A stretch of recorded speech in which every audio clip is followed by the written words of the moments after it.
matapos ang matagal na paghahanap kay Joros Flores sa Aklan River. Patuloy pa rin ang pangungulila ng kanyang pamilya at mga kaibigan. Sa kabila ng search and rescue operations, hindi pa rin natagpuan ang kanyang katawan. Dahilan upang lumabas ang iba't ibang espekulasyon tungkol sa kanyang pagkawala. Ayon sa kwento ng kanyang mga kaibigan na kasama niya noong araw na iyon, pumunta sila sa pulo para sa isang dula-dulaan. Pinagsabihan siya ng kanyang ama na mag-ingat at huwag pumunta kung saan-saan, ngunit nagpatuloy pa rin siya. Habang nasa pulo, napagkasunduan nilang maligo sa ilog at subukang tumawid sa kabilang bahagi na may layong 500 metro. Sa simula, kalmado ang tubig, ngunit biglang bumuhos ang ulan habang sila'y nasa gitna ng ilog. Kaya nagdesisyon silang bumalik. Habang lumalangoy pabalik, sumakay si Joros sa likod ng kanyang kaibigang si Ains.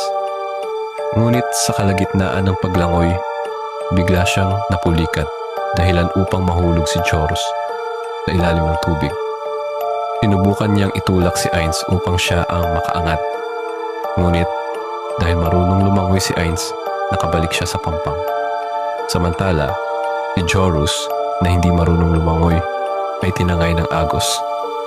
Isa sa kanyang mga kaibigan ang nagtangkang bumalik upang sagipin siya. Ngunit hindi na nila siya nakita. Bandang 2:00 ng hapon, may tumawag sa ina ni Joros na may nalulunod sa ilog at pinaniniwalaang ito nga ang kanyang anak. Agad na nagsagawa ng search and rescue operation, ngunit naging hamon sa mga rescuer ang lalim ng tubig na nasa 15 hanggang 19 na talampakan at ang lawak ng Aklan River na may habang 24 na kilometro. Ang ilog na ito ay kilala bilang isa sa pinakamalakas at pinakamapanganib sa Panay. Habang lumilipas ang mga araw at hindi pa rin natatagpuan si Joros, nagsimulang lumitaw ang iba't ibang paniniwala ng mga residente.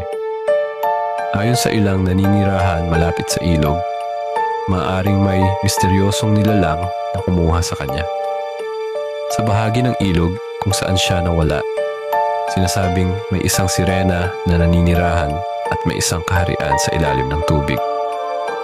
May mga nagsasabing hindi lang si Joros ang unang biktima rito. Dahil sa mga paniniwalang ito, maraming albularyo ang dumayo upang tumulong sa paghahanap.